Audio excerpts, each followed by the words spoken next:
تک تھی، ایک اور کو دیکھا ان کی قمیص گھٹنے تک تھی۔ اے عمر، جب میں نے تجھے دیکھا تیری قمیص اتنی لمبی تھی کہ زمین کے ساتھ لگ رہی تھی۔ نبی علیہ السلام سے عرض کرتے ہیں فما اولتہ یا رسول اللہ، اے اللہ کے پیغمبر اس خواب کی کیا تعبیر ہے، اس کی تشریح کر لیجئے۔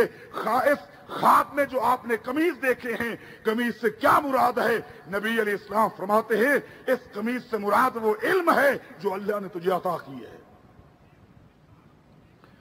وہ شخص ہیں، ان کے پاس ایک شخص نے آ کر مسئلہ پوچھا۔ مسئلہ کیا مسئلہ پوچھا؟ کہا کہ ایک شخص، ایک عورت ہے، وہ حج کے ارکان ادا کر لیتی ہے، حتیٰ کہ اس نے طواف افاضہ بھی کر لیا جسے آپ طواف زیارہ کہتے ہیں۔ اب صرف ایک طواف باقی ہے جسے طواف الوداع کہتے ہیں۔ جب حج کرنے کے بعد حاجی واپس آتا ہے اور سب سے آخر میں جو طواف کرتا ہے اسے طواف الوداع کہتے ہیں۔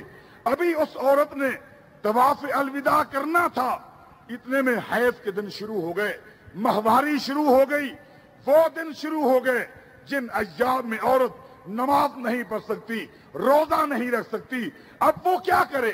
طواف الوداع کے لیے وہی مکہ میں رکی رہے یا بغیر طواف الوداع کے وہ گھر آ سکتی ہے؟ یہ سوال ہو رہا ہے حضرات، یہ کس سے سوال ہو رہا ہے؟ سیدنا عمر بن خطاب رضی اللہ تعالیٰ عنہ سے۔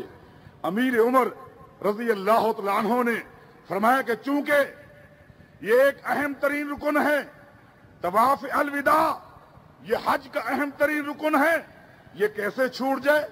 یہ اگر رہ گیا حج میں نقص آ جائے گا، حج میں کمی واقع ہو جائے گی۔ لہذا اس عورت کو چاہیے وہ رک جائے۔ اس کے ایام حیض 2 دن ہیں، 4 دن ہیں، 10 دن ہیں۔ جب وہ ایام حیض ختم ہو جائیں تو وہ پاک صاف ہو کر طواف الوداع کرے اور طواف الوداع کے بعد جائے۔ بغیر طواف الوداع کے وہ گھر نہیں جا سکتی۔ یہ فتویٰ کس کا ہے؟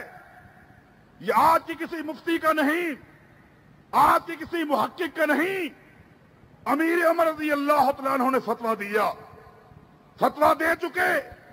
جس نے سوال کیا تھا اس نے دوبارہ ایک کراس کوسچن کر دیا۔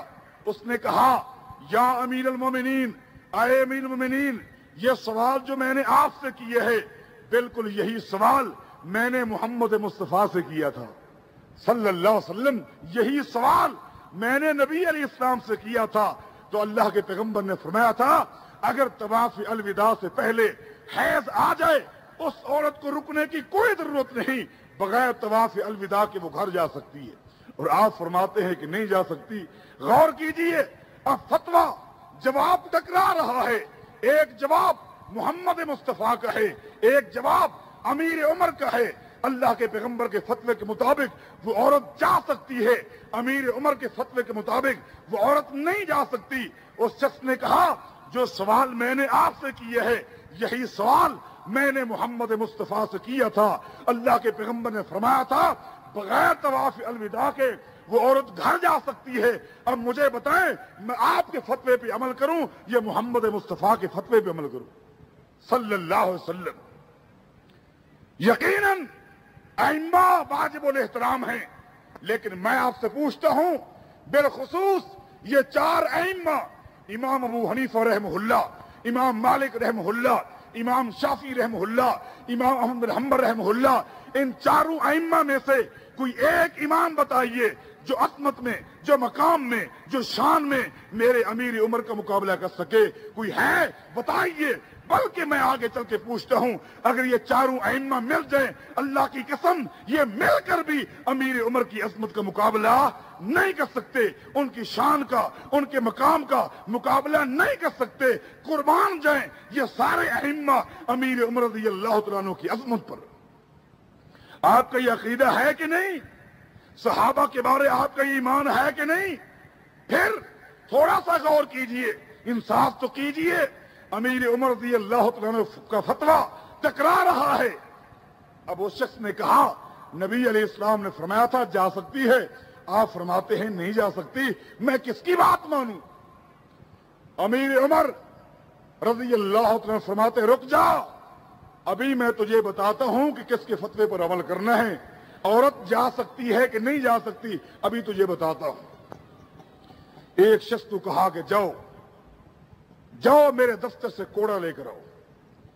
کوڑا منگوایا گیا، امیر عمر نے جلاد کو نہیں بلایا، کوڑا اپنے ہاتھ میں لیا اور اس شخص کو ضرب لگی، اس کی چیخ نکلی، اس نے کہا امیر المومنین جواب آپ کا غلط ہے، سزا مجھے دیتے ہو، فتویٰ آپ کا غلط ہے، سزا مجھے دیتے ہو، انصاف کا تقاضا تو یہ ہے جب میں نے تمہیں اللہ کے پیغمبر کا فتویٰ سنا دیا، پیغمبر کی حدیث بتا دی، پیغمبر کا فرمان بتا دیا، آپ اپنے فتوے سے رجوع کر لیں، آپ اپنے موقف سے رجوع کر لیں، انا کا مسئلہ نہ بنے۔ آپ مجھے سزا دیتے ہیں، غلطی آپ کی ہے، میری تو نہیں۔ امیر عمر نے فرمایا فتوے سے تمہیں رجوع کر لیا، میں نے رجوع کر لیا، لیکن تجھے سزا اس چیز کی دینا چاہتا ہوں جب تیرے پاس ایک سوال کے جواب کے لیے پیغمبر کی حدیث موجود تھی، اس حدیث کے ہوتے ہوئے تو میرے پاس چل کر کیوں آیا؟ میں تیری اس جرأت کو، تیری اس بہادری کو تباہ کرنا چاہتا ہوں اور پوری انسانیت کو بتانا چاہتا ہوں اگر عقیدے میں، عمل میں، نماز میں، روزے میں، حج میں، زکات میں، خوشی میں، غمی میں اگر کسی شخص کے پاس پیغمبر کی حدیث موجود ہو، اس حدیث کے ہوتے ہوئے وہ کسی امام کے قول نہیں پوچھ سکتا، کسی محدث کا فتویٰ نہیں پوچھ سکتا، کسی صحابی کا عمل نہیں پوچھ سکتا، جو پوچھے گا اسے کوڑے لگائے جائیں گے، اس لیے کہ وہ ایمان کہاں لے کر جا رہا ہے، اسے کہاں لے کے جانا تھا۔ آج تھوڑا سا غور کریں، صحیح بخاری کی حدیث ہے، عمران بن حسین رضی اللہ تعالیٰ عنہ نے ایک دن نبی علیہ السلام کی حدیث مجلس کے اندر سنائی کہ نبی علیہ السلام فرماتے ہیں حیا ایک ایسی چیز ہے کہ وہ جب حیا آ جاتی ہے اس حیا سے اللہ کی رحمت نازل ہو جاتی ہے، حیا میں خیر ہے، حیا ایمان کا ایک شعبہ ہے، حیا میں بھلائی ہی بھلائی ہے۔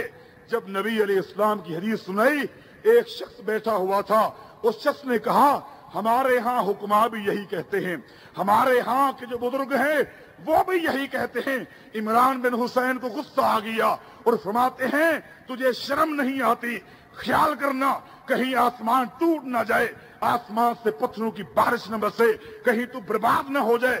میں تجھے اللہ کے پیغمبر کی حدیث سناتا ہوں، اس حدیث کی تصدیق کے لیے حکما کے قول پیش کرتا ہے، تجھے شرم نہیں آتی؟ ہاں، اگر میں نے کسی حکیم کا قول پیش کیا ہوتا، اگر میں نے کسی حاکم کا، میں نے کسی مفتی کا، کسی امام کا قول پیش کیا ہوتا، اس کے قول کی تصدیق کے لیے تو پیغمبر کی حدیث پیش کرتا تاکہ قول کی تصدیق ہو جاتی، ہم لے لیتے۔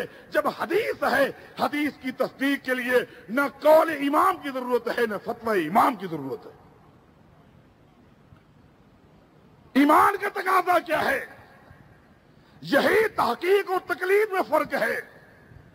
کہتے ہیں نا کہ یہ تقلید نہیں کرتے، اور کیا کہتے ہیں یہ غیر مقلد ہے، حالانکہ میں نے آج تک دنیا کے اندر کوئی ایسی ڈکشنری نہیں دیکھی جس میں غیر مقلد کا لفظ ملے۔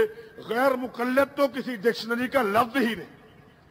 غیر مقلد کا لفظ وہی استعمال کرے گا جو ادب سے واقف نہیں ہوگا، جو مفردات کی پہچان نہیں رکھتا۔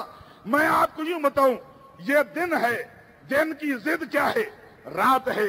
یہ سورج ہے، سورج کی ضد کیا ہے؟ چاند ہے۔ آسمان ہے، آسمان کی ضد کیا ہے؟ زمین ہے۔ دشمن کی ضد کیا ہے؟ دوست ہے۔ خوشی کی ضد کیا ہے؟ غمی ہے۔ کیا یہ لفظ صحیح ہے؟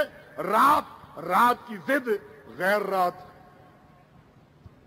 رات کی ضد دن ہے یا غیر رات ہے؟ خوشی کی ضد کیا ہے؟ غیر خوشی یا غمی؟ دشمن کا الٹ کیا ہے؟ دوست یا غیر دشمن؟ اللہ کے بندو، آسمان کی ضد کیا ہے؟ زمین یا غیر آسمان؟ اسی طرح مقلد کی ضد غیر مقلد نہیں، مقلد کی ضد محقق ہے۔ مقلد کی ضد، مقلد کی الٹ غیر